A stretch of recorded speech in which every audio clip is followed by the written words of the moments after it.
It's funny how a single moment can split your life into a before and an after. For me, that moment was a Tuesday morning.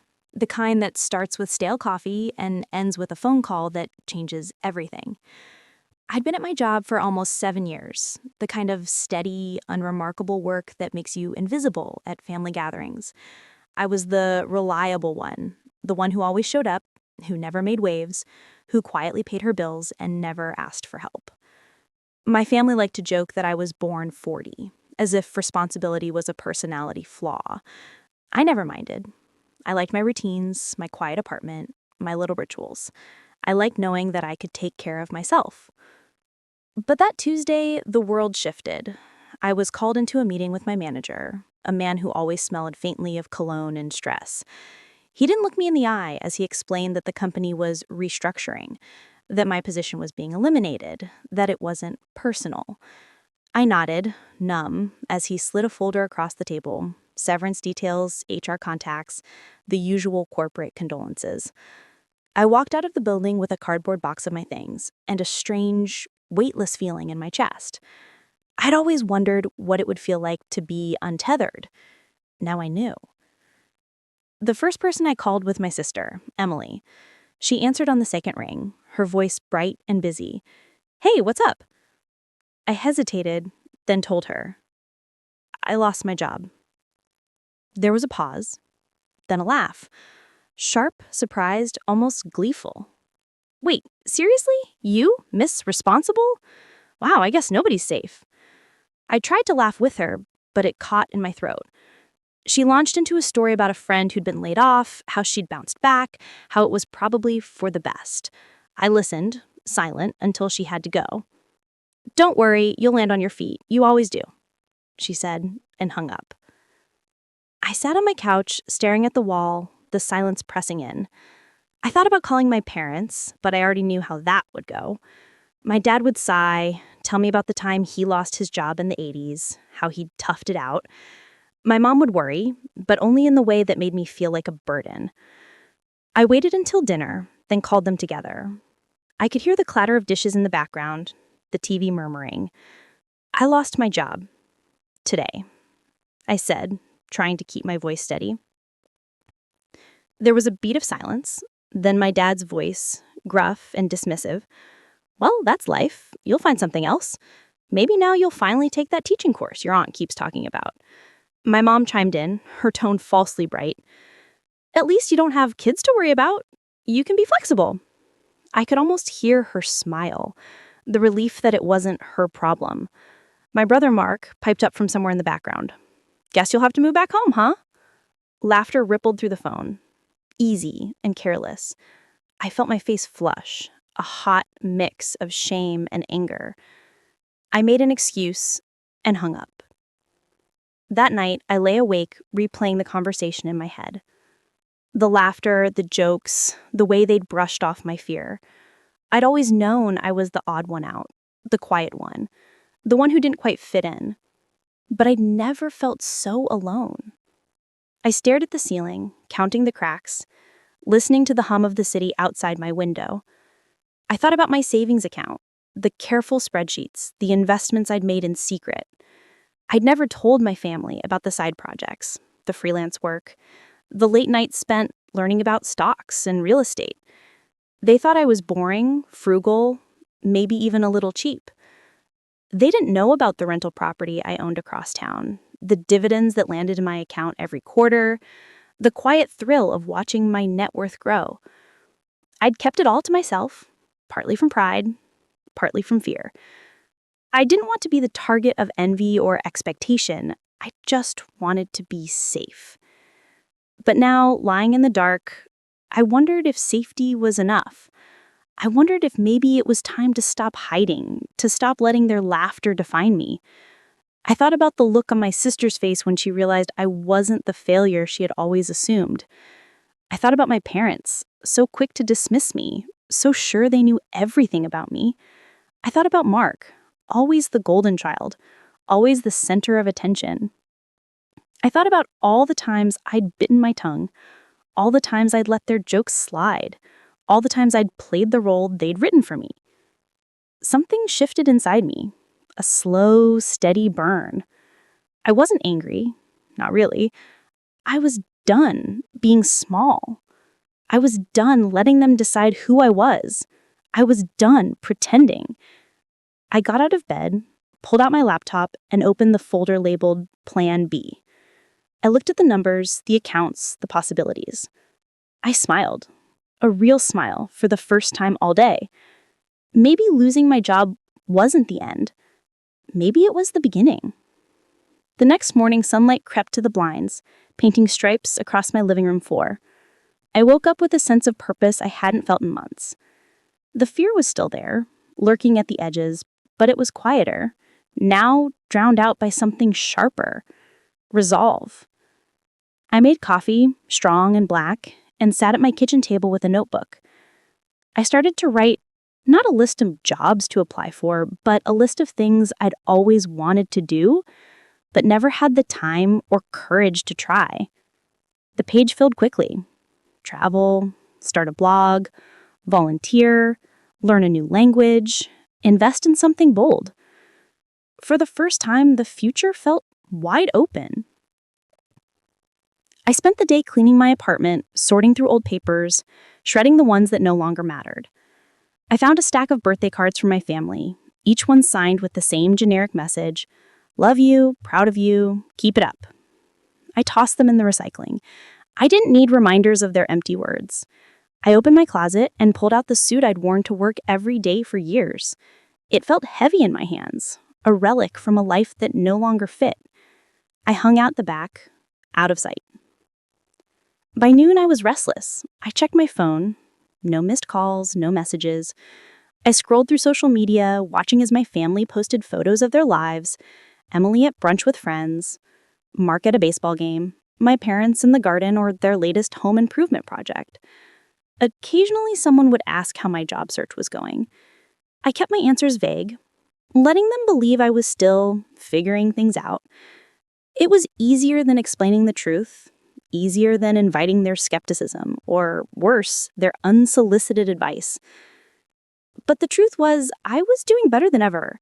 My savings grew, bolstered by the steady stream of freelance income and the quiet returns from my investments.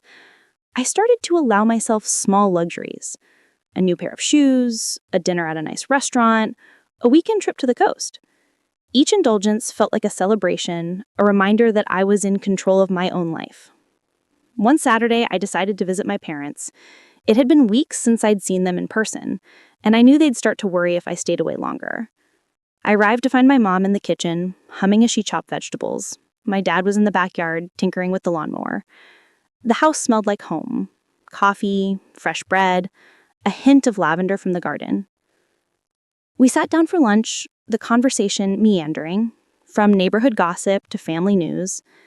Eventually, my mom turned to me, her eyes searching. "So, any luck on the job front?"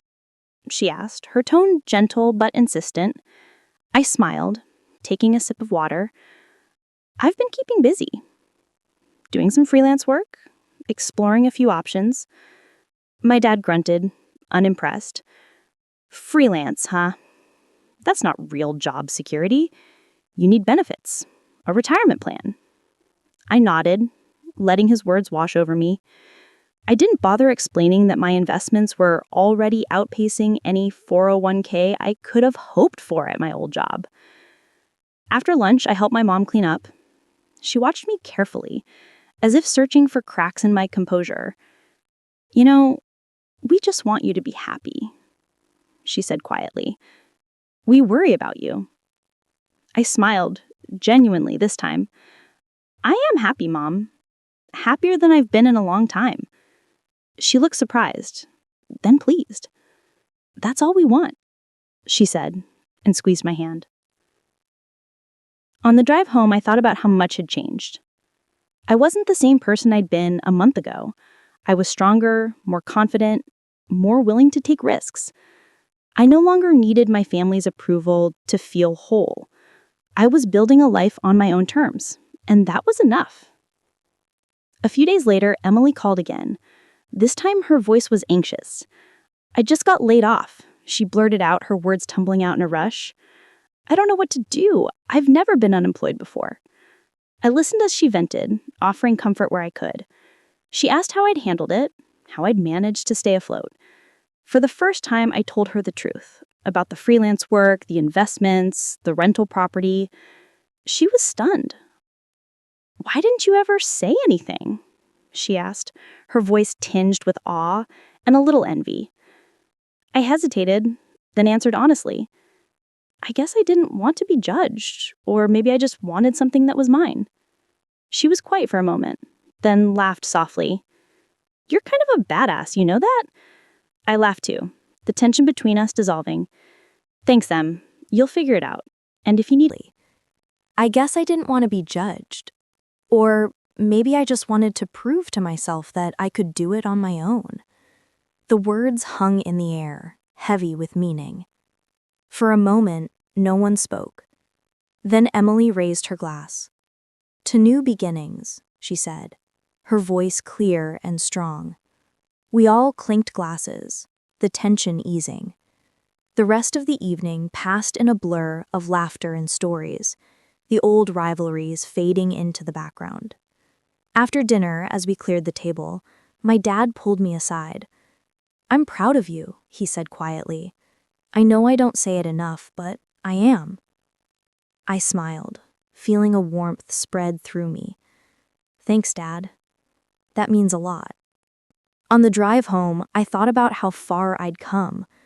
I wasn't the same person I'd been when I lost my job. I was stronger, more confident, more willing to take risks.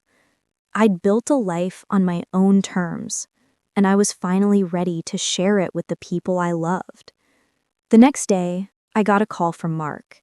He sounded different, less cocky, more curious. "Hey, can I ask you something?" he said. "How did you do it? How did you go from losing your job to all this?" I laughed, the sound light and easy. It wasn't magic. It was just hard work, patience, and a little bit of luck. I started small, learned as much as I could, and kept going even when it was hard. He was quiet for a moment, then said, "Maybe you could show me sometime. I could use some of that luck." I smiled, feeling the last of the old resentment melt away. "Any time, Mark. I'd be happy to." The weeks that followed felt like a new chapter, not just for me, but for my whole family. Emily and I started meeting for coffee every Saturday, sharing stories about our work, our dreams, and the things we were too afraid to say out loud before. She was rebuilding, step by step, and I could see her confidence growing.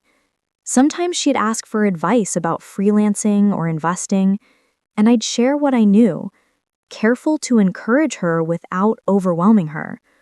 Our relationship was no longer defined by old roles or sibling rivalry. We were allies now, cheering each other on.